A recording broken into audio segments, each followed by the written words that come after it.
Welcome to core classes students. बहुत सारे viewers की डिमांड थी कि LSA 5 पर वीडियो बनानी शुरू कीजिए, तो उन्हीं के डिमांड्स पर स्टूडेंट्स की डिमांड के अकॉर्डिंग आज हम लेकर आए हैं LSA 05 फिजियोलॉजी। ये यूनिट हम आज से स्टार्ट कर रहे हैं, यूनिट नंबर 1। यूनिट स्टार्ट करने से पहले प्लीज अगर आप इस वीडियो में फर्स्ट टाइम ये चैनल पर विजिट कर रहे हैं तो प्लीज इस चैनल को सब्सक्राइब करना मत भूलिए, और अगर वीडियो आपको अच्छी लगती है तो वीडियो के एंड में प्लीज इसे जरूर लाइक करें और बेल आइकन जरूर दबाएं। तो चलिए टाइम वेस्ट ना करते हुए यूनिट स्टार्ट करते हैं। Nutrition, feeding, digestion. ये यूनिट 3 पार्ट्स में है, जिसमें हम फर्स्ट पार्ट पढ़ेंगे न्यूट्रिशन के बारे में, उसके बाद सेकंड पार्ट आ जाएगा फीडिंग, थर्ड पार्ट जो टर्मिनल पार्ट है दैट इज डाइजेशन। तो सबसे पहले आज हम इस वीडियो में करने जा रहे हैं first part that is nutrition. इसको डिटेल में जाने से पहले हम थोड़ा इसके बारे में समराइज कर लेते हैं, इसे लोअर क्लासेस के साथ इसको थोड़ा ज्वाइन कर लेते हैं। किसी भी ऑर्गेनिज्म के लिए वर्क करना है तो एनर्जी चाहिए होगी। एनर्जी कैसे प्रोड्यूस होती है? By cellular metabolisms like locomotion, excretion के लिए एनर्जी चाहिए, ऑस्मो रेगुलेशन के लिए, और जो ओल्ड सेल्स हैं उनका जो वो खत्म मर जाते हैं, जो पुराने सेल्स होते हैं, और जो हीटेड सेल होते हैं उनकी रिपेयर के लिए ये एनर्जी बहुत जरूरी होती है। For synthesis of new material, for the growth and maintenance and reproduction, इन सभी प्रोसेसेस के लिए न्यूट्रिशन का होना बहुत जरूरी है। और ये फर्स्ट स्टेप है, मतलब कि मेटाबॉलिज्म के लिए ये फर्स्ट स्टेप होता है nutrition. To provide energy for these processes कौन से मटेरियल चाहिए होते हैं? Raw material. क्यों? ये कहाँ से मिलेंगे? फूड से। और इसके साथ साथ जो एनिमल्स हैं they require amino acids, vitamins, mineral acids which they cannot synthesize. इसके अलावा भी बहुत सारे ऐसे पार्टिकल्स, मतलब ऐसे ऑर्गेनिक मटेरियल्स, ऐसे ऑर्गेनिक एसिड्स चाहिए होते हैं, जैसे कि mineral acid, vitamins, amino acids, nucleic acids चाहिए होते हैं। The study of nutrition involves both the need of for food to provide energy and उसके साथ साथ need for specific food components. मतलब आज हम इस यूनिट में जो न्यूट्रिशन पढ़ने जा रहे हैं उसमें हम क्या क्या पढ़ेंगे कि फूड की नीड, कौन से फूड की नीड है और कितनी नीड है टू प्रोवाइड एनर्जी, और उसके साथ साथ फूड कंपोनेंट्स, कौन से फूड कंपोनेंट इसेंशियल होते हैं, कौन से नॉन इसेंशियल होते हैं, और उनका सोर्सेज वो कहाँ से मिलते हैं और कैसे फंक्शन करते हैं। अगर वो हमारी डाइट में ना हो तो उससे क्या अफेक्ट होता है। तो चलिए स्टार्ट करते हैं न्यूट्रिशन। सभी एलिमेंट्स को न्यूट्रिएंट्स चाहिए होते हैं। कुछ न्यूट्रिएंट्स होते हैं वो एज अ फ्यूल काम करते हैं, और कुछ ऐसे न्यूट्रिएंट्स होते हैं जो कि फंक्शनल यूनिट्स के लिए रिस्पॉन्सिबल होते हैं। जैसे कि फंक्शनल यूनिट्स के लिए हम अगर बात करें तो प्रोटीन, मिनरल्स, विटामिन्स उसमें आ जाते हैं। अगर हम इन सभी को हम टॉपिक बाय टॉपिक इनको हम डिटेल में पढ़ेंगे, जैसे कि कार्बोहाइड्रेट्स, फैट्स हो गया, प्रोटीन्स, मिनरल्स, विटामिन्स, इन सबको हम टॉपिक बाय टॉपिक इसको डिटेल में स्टडी करेंगे। तो सबसे पहले फर्स्ट पॉइंट में हम ये स्टडी करते हैं कि प्रोटीन्स क्या होते हैं, प्रोटीन्स का कितना जरूरत है हमारी डाइट में। Proteins are continuously synthesized in the cell as they are principal component required for growth। बहुत इंपॉर्टेंट है for the growth of the cells, and वो कंटिन्यूसली सिंथेसाइज होते रहते हैं सेल्स में।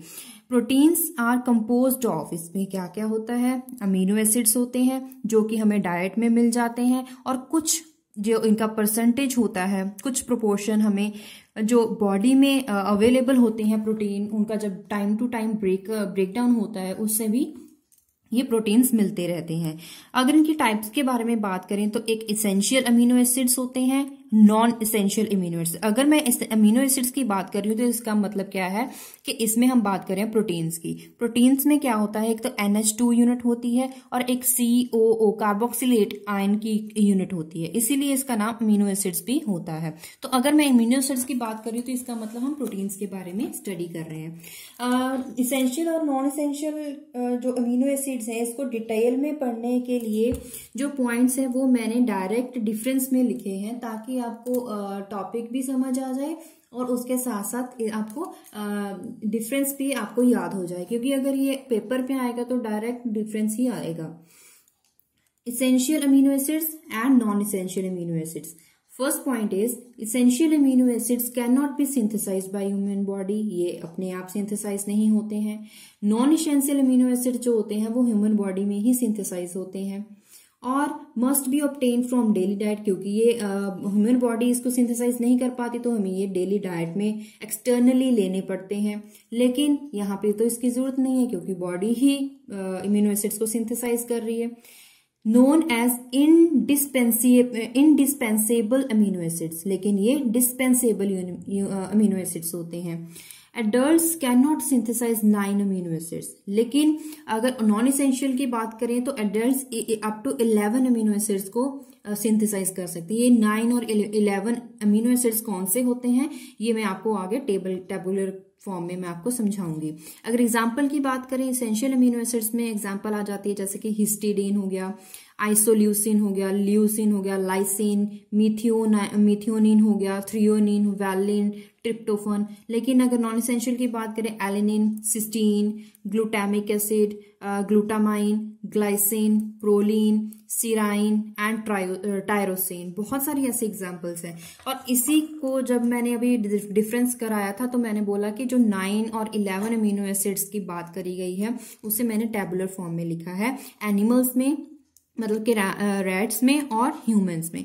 तो रैट्स में अगर बात करें इसेंशियल इम्यूनो एसिड्स कौन से होते हैं, lysine, tryptophan, histidine, phenyl alanine, आगे आ गया leucine, isoleucine, threonine, methionine, valine, arginine. अगर ह्यूमंस की बात करें तो इसमें भी कुछ ऐसे हैं जो नहीं प्रेजेंट हैं जो रैट्स में होते हैं, जैसे कि प्रेजेंट कौन से हैं, फिनाइल एलिनिन ये तो दोनों में है, लाइसिन में दोनों में है, isoleucine, leucine, valine, methionine, cysteine, tryptophan, threonine, लेकिन आर्जिनिन इसमें नहीं है। नॉन इसेंशियल की बात करें तो ग्लाइसिन, एलिनिन, सीराइन हो गया, सिस्टीन, टायरोसिन, एस्पार्टेट, ग्लूटामेट हो गया, पायरोलिन, हाइड्रोक्सी प्रोलिन हो गया, सिट्रुलिन हो गया। लेकिन ह्यूमंस में बात करें ऐसे ही जो सेम इसमें जितने हैं वही सारे इसमें भी होंगे, लेकिन इसमें arginine extra non essential amino acids होते हैं। तो अगर इनमें से कोई भी एक अगर इसकी एब्सेंस हो जाए हमारी डाइट में, तो सिर्फ एक को छोड़ के जो है आर्जिनिन, इसको छोड़ के अगर बाकी की को अगर एब्सेंस हो जाती है हमारी डाइट में तो होता क्या है कि हमारे न्यूट्रिशन में कोई डेफिशिएंसी आ जाती है। Rats are able to synthesize arginine, ये बना सकते हैं, सिंथेसाइज कर सकते हैं, लेकिन उसका प्रोसेस बहुत स्लो रेट पे होता है। बहुत स्लो रेट का मतलब है बहुत टाइम लगता है इसे सिंथेसाइज करने के लिए। तो इतना जितनी डिमांड होती है आर्जिनिन के लिए वो उतना पूरी नहीं कर पाती, क्योंकि इसको सिंथेसाइज करने के लिए ही बहुत टाइम लग जाता है। आगे बात करते हैं, अभी हमने प्रोटीन खत्म किया, अब बात करेंगे कार्बोहाइड्रेट्स के बारे में। कार्बोहाइड्रेट्स जो हैं 50 to 70% of required energy in animal it is derived from carbohydrates. सिर्फ कार्बोहाइड्रेट्स का ही 50 से 70% जो है वो पार्टिसिपेट करता है टू प्रोड्यूस एनर्जी। जैसे कि Drosophila, these uses only carbohydrates. कुछ ऐसे एनिमल हैं जो सिर्फ और सिर्फ कार्बोहाइड्रेट्स पे डिपेंड करते हैं, लेकिन कुछ ऐसे हैं जो कार्बोहाइड्रेट्स पे कम डिपेंड करते हैं।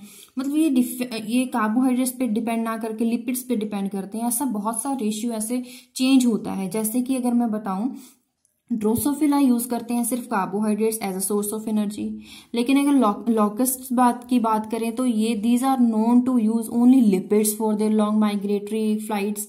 ये कार्बोहाइड्रेट्स की बजाय ये सिर्फ लिपिड्स यूज करते हैं।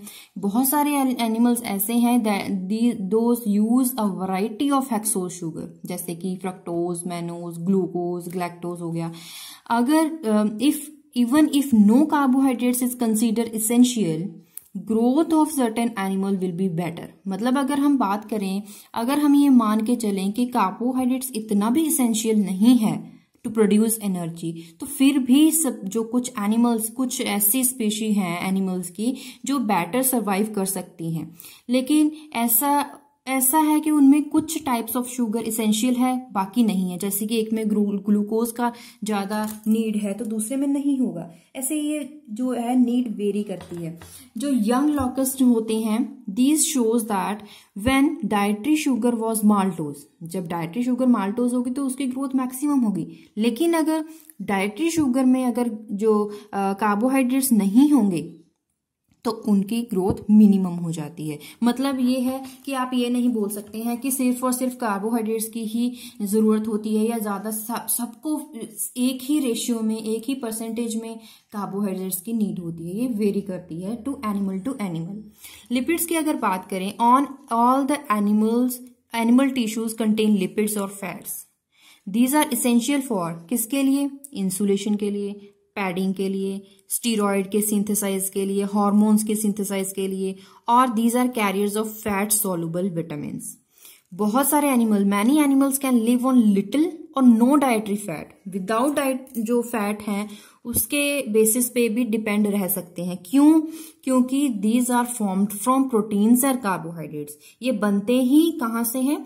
प्रोटीन्स एंड कार्बोहाइड्रेट्स की एंजाइमेटिक रिएक्शन के बाद ये बनते हैं। तो जिसकी वजह से अगर प्रोटीन और कार्बोहाइड्रेट अगर ले लिया जाए तो इसकी इतनी ज्यादा जरूरत नहीं पड़ती है।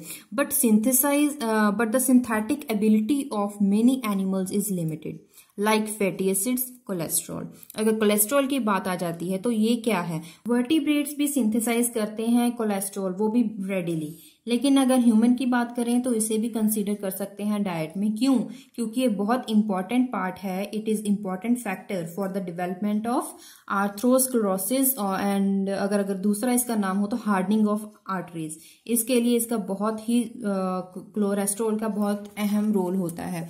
अगर दूसरी तरफ बात करें इंसेक्ट्स के लिए, the insects can not synthesize cholesterol from their precursors, इसीलिए इनको डाइट की जरूरत पड़ती है, डाइट में इनको लेना पड़ता है।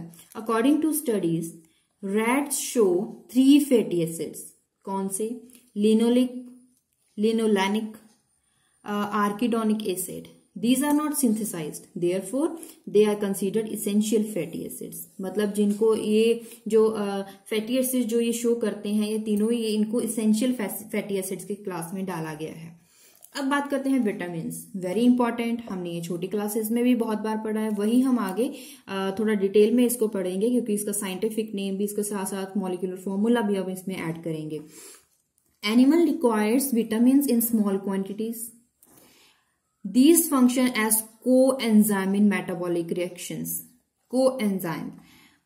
Most of the animals can synthesize ascorbic acid, but human cannot. अब ये क्या है और कैसे बनते हैं, कितने टाइप्स के होते हैं, हम ये बात करते हैं।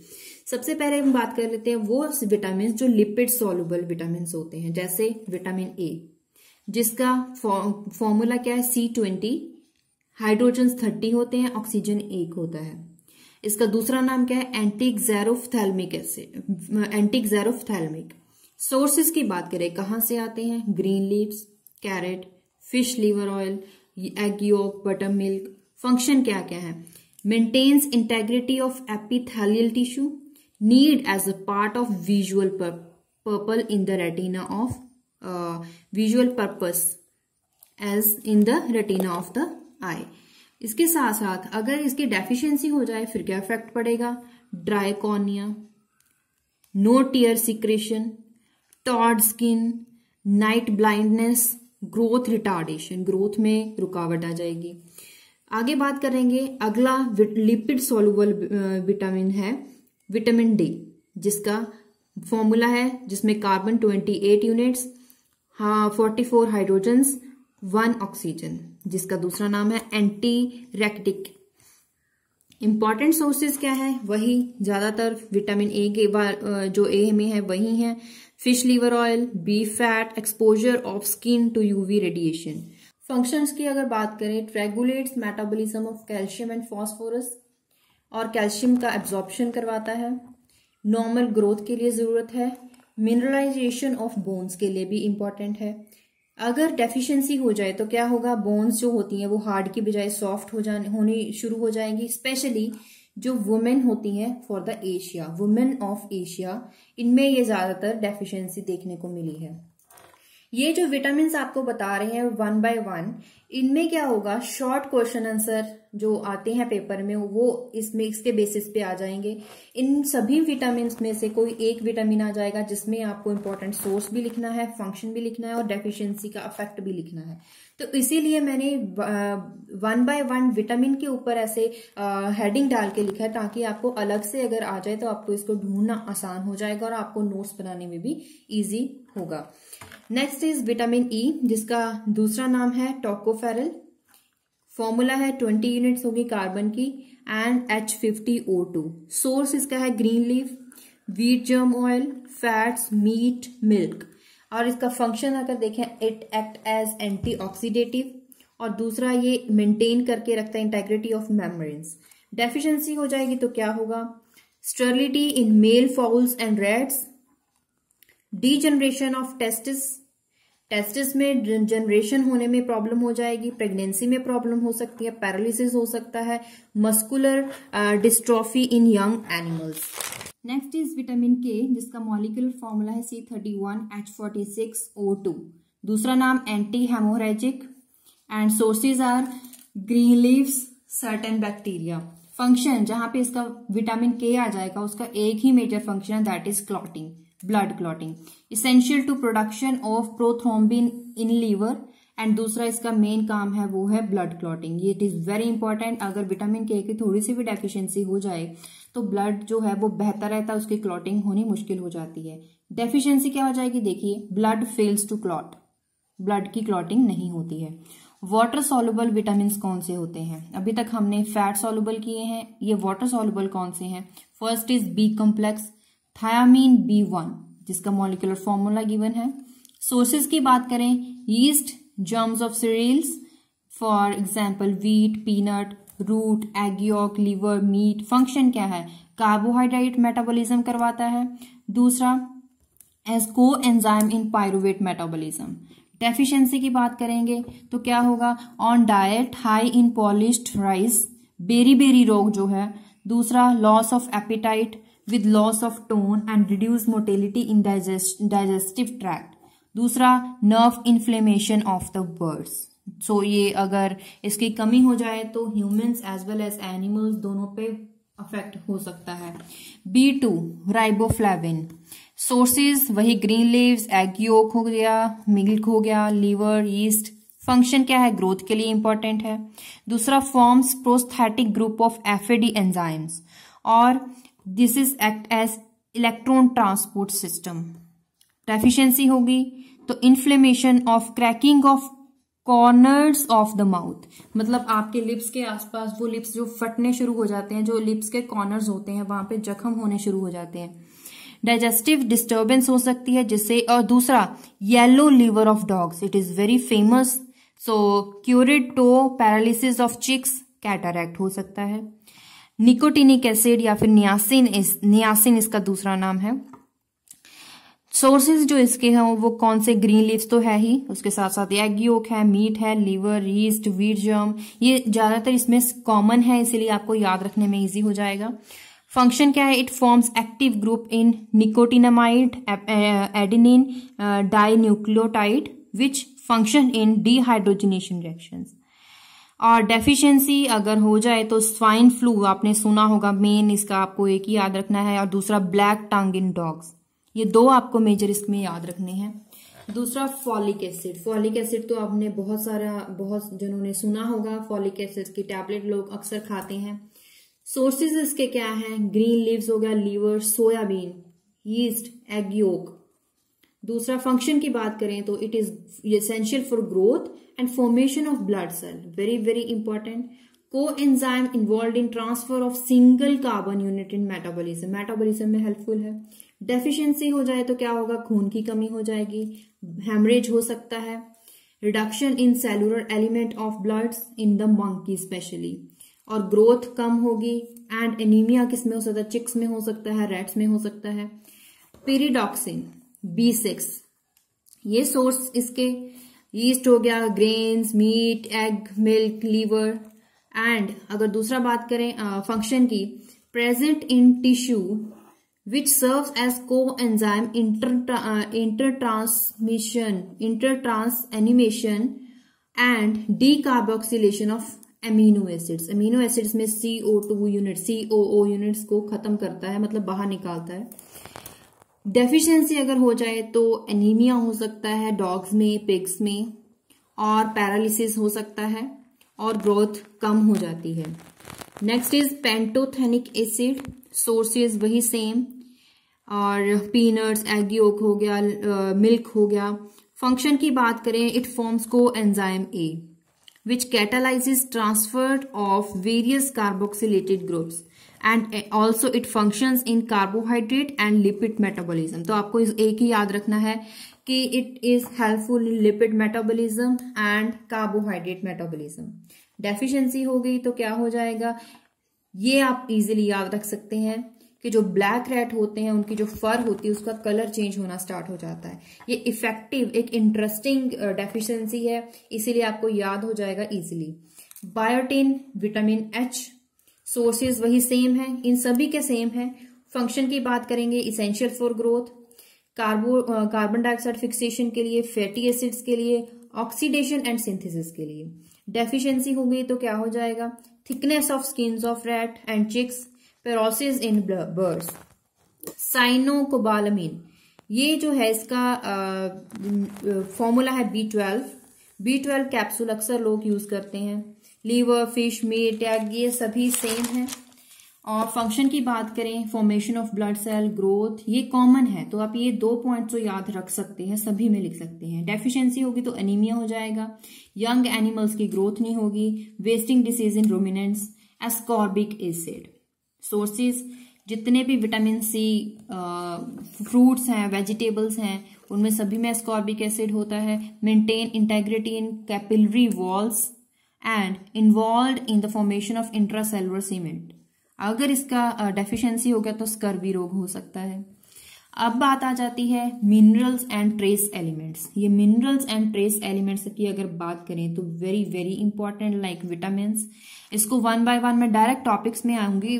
1 by 1 जो इंपॉर्टेंट जो क्वेश्चन में आ सकते हैं वही मैंने लिखे, कुछ भी एक्स्ट्रा कोई पॉइंट नहीं डाला. सोडियम, सबसे पहले सोडियम पे आते हैं. फॉर्मूला आपको पता होगा, this element is written by Na. Sources, नमक. Function, regulate plasma volume, acid base balance करके रखता है, इसकी पीएच बैलेंस करके रखता है बॉडी में. डेफिशिएंसी होगी तो इलनेस हो सकती है, इंजरी जल्दी हो सकती है. और potassium, this is potassium given by K. इसके सोर्सेज, डेट्स, रेजिन्स, बनाना, कुक्ड स्पिनिच, पोटैटोज, मशरूम्स. और फंक्शंस की बात करें तो ये क्या करता है, इंट्रासेलुलर पॉजिटिव आयन का मेजर पार्ट है. नर्व एंड मसल्स फंक्शन के लिए इंपॉर्टेंट है, पीएच को मेंटेन करके रखता है. डेफिशिएंसी की बात करें तो पैरालिसिस हो सकता है, मेंटल कंफ्यूजन, मतलब कि अगर पोटाशियम की कमी हो जाए तो दिमाग पे कंट्रोल होना मुश्किल हो जाता है, इसलिए आप इस पॉइंट को अच्छे से याद रखें. कैल्शियम की बात करें, जितने भी डेयरी प्रोडक्ट्स हैं वो उन सब में कैल्शियम होता है. तो फंक्शंस की बात करें तो जो आपको पता है, दूध हम पीते हैं, दही खाते हैं, तो उसके किसके लिए इंपॉर्टेंट है, बोन्स के लिए, टीथ के लिए ज्यादा इंपॉर्टेंट है, ब्लड क्लॉटिंग के लिए. तो ये पॉइंट्स आपको तो आते ही होंगे. डेफिशिएंसी की बात करें, चिल्ड्रन, रिकेट्स एंड एडल्ट्स में आ जाता है ऑस्टोमेलेशिया. दूसरा फॉस्फोरस की बात करें, phosphate food additives. And function की बात करें, बोन फॉर्मेशन के लिए, डीएनए, आरएनए, एटीपी, सबका पार्ट है फॉस्फोरस, क्योंकि इसमें फॉस्फेट्स होते हैं. और एनर्जी मेटाबॉलिज्म, अब डीएनए, आरएनए, एटीपी ये इजीली याद रख सकते हैं. डेफिशिएंसी की बात करें तो वही सेम है. मैग्नीशियम की बात करें, मैग्नीशियम ग्रीन वेजिटेबल्स में है. फंक्शन क्या है, वही जो कैल्शियम के हैं. डेफिशिएंसी भी सेम है, बस एक डायरिया आप याद रख सकते हैं. क्लोरीन की बात करें, सोडियम की तरह, जैसे कि टेबल सॉल्ट. फंक्शन भी ऑलमोस्ट वहां पे जो सोडियम था आपको पता है वो पॉजिटिव, यहाँ पे नेगेटिव होता है, इसलिए यहाँ पे आप लिख सकते हैं कि it is major extra cellular negative ion.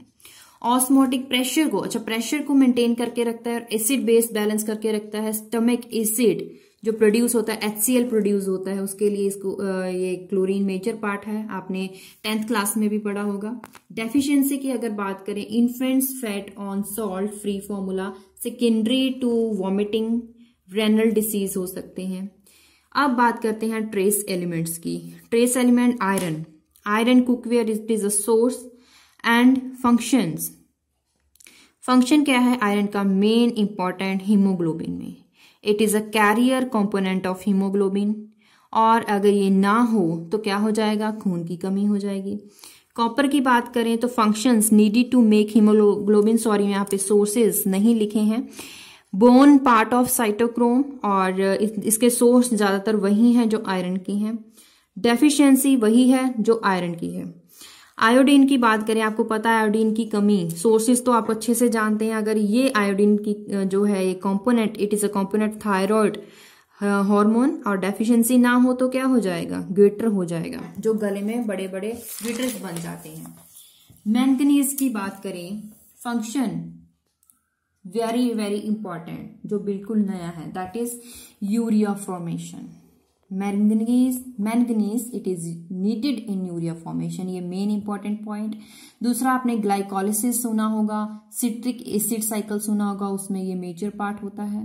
Deficiency हो जाएगी वो it is unknown in humans. Cobalt की बात करें, foods of animal origin, function B12 के साथ एक कॉम्प्लेक्स फॉर्मेशन करता है, और रेड ब्लड सेल के लिए भी ये फॉर्मेशन के लिए इंपॉर्टेंट है। डेफिशिएंसी किसकी हो जाएगी? B12 कॉम्प्लेक्स की हो जाएगी। जिंक की अगर बात करें, zinc it is essential constituent of many enzymes, and main very very interesting जो टर्म है यहाँ पे आप लिख सकते हैं, needed for normal senses of smell and taste. Deficiency की अगर बात करें, हाइपोगोनाडिज्म, ग्रोथ फेलियर हो सकता है, इम्पेयर्ड वाउंड, इजीली जो जख्म होता है वो जख्म जल्दी सूखता नहीं है, जख्म क्योर नहीं होता है, और आपको टेस्ट और स्मेल जो कैपेसिटी होती है वो कम हो जाती है। मोलिब्डेनम की बात करें, it is constituent of some enzymes, and deficiency it is parenteral nutrition. Fluorine it is present in drinking water, अगर ये ना हो तो टीथ में हार्डनेस हो जाती है। डेफिशिएंसी क्या होगी? दांतों के लिए ज्यादा इफेक्टिव है। सेलेनियम की बात करें, it is needed in fat metabolism, अगर डेफिशिएंसी हो जाएगी तो क्या होगा? मार्जिनल डेफिशिएंसी वहां पे होगी जहां पे सॉल्ट कंटेंट कम होगा। क्रोमियम की बात करें, chromium it is needed in glucose metabolism, deficiency की बात करें इम्पेयर्ड ग्लूकोज टॉलरेशन। आगे आ जाता है वाटर, इसके लिए मैंने ज्यादा पॉइंट्स नहीं लिखे हैं, इसको तो आप अपने तरफ से जितने पॉइंट बनाओगे वो कम है। आपको ये अच्छे से पता है वाटर हमारे लिए कितना जरूरी है, तो आप इसको मैंने तभी नहीं लिखा है, सिर्फ 2 या 3 पॉइंट्स लिखे हैं इसीलिए ताकि आप इसको अपने माइंड के अकॉर्डिंग जितने मर्जी पॉइंट बना सकते हैं। It forms up to 95% of fresh weight of some animals. Water is lost through sweat, excretion, evaporation. It is compensated, कैसे रेगुलेट कर सकते हैं? बाय ड्रिंकिंग, फूड में भी, या ऑक्सीडेशन होती है फैट्स में या प्रोटीन्स में या कार्बोहाइड्रेट्स में, वहां पे वाटर प्रोड्यूस होता है। आप इसके अलावा इसमें मैंने कोई एक्सरसाइज नहीं लिखी, क्योंकि एक्सरसाइज में जितने भी क्वेश्चन है वो हमने पहले ही इस टॉपिक्स में डिस्कस कर लिए। इतने छोटे छोटे वो टॉपिक्स हैं इस चैप्टर में जिसके बेसिस पे अक्सर क्वेश्चंस आ जाते हैं। ये जो जितने भी हमने छोटे छोटे टॉपिक्स किए हैं यही सारे क्वेश्चंस हैं, आप यही मान के चलिए कि यही शॉर्ट क्वेश्चंस हैं। इनका आप 1 या 2 पॉइंट्स याद कर लें, कुछ कॉमन पॉइंट्स हैं वो मैंने दोबारा वही इसीलिए लिखे ताकि आपको याद करने में इजी हो जाए। तो इम्पॉर्टेंट वही है कि जितने भी इसमें आप ये नहीं बोल सकते कि आप एक टॉपिक छोड़ सकते हैं, एक बार आपको सारे के सारे पढ़ने हैं ताकि आपको एक बार ये पता हो कि अगर पेपर में बाय चांस आ जाता है तो आपको ये पता हो कि मैंने इसके बारे में क्या पढ़ा था। तो इसी के बेसिस पे आज हमने यूनिट फर्स्ट जो है इसका एक पार्ट कंप्लीट कर लिया है, बाकी 2 पार्ट है जो फीडिंग डाइजेशन, इसको भी हम जल्दी से अपलोड करेंगे। बहुत सारे स्टूडेंट्स कब से डिमांड कर रहे थे कि LSC 5 पे वीडियो बनाएं, जल्दी बनाएं, तो थोड़ा डिमांड बहुत ज्यादा है, तो इसके बेसिस पे ही आप समझ सकते हैं कि इसको प्रिपेयर करने के लिए भी थोड़ा टाइम लगता है, लेकिन हम फिर भी कोशिश करेंगे कि आपको ज्यादा से ज्यादा और जल्द से जल्द हर एक वीडियो मिल जाए, क्योंकि आपके एग्जाम भी आने वाले हैं। पढ़ते रहिए और आप इन नोट्स के साथ आपको पढ़ने के लिए और भी इजी हो जाएगा, क्योंकि नोट्स बने बनाए हैं और सिर्फ आपको पढ़ना है। और पढ़िए और पेपर के लिए अच्छे से प्रिपेयर कीजिए और हमारा चैनल देखते रहिए। Thank you.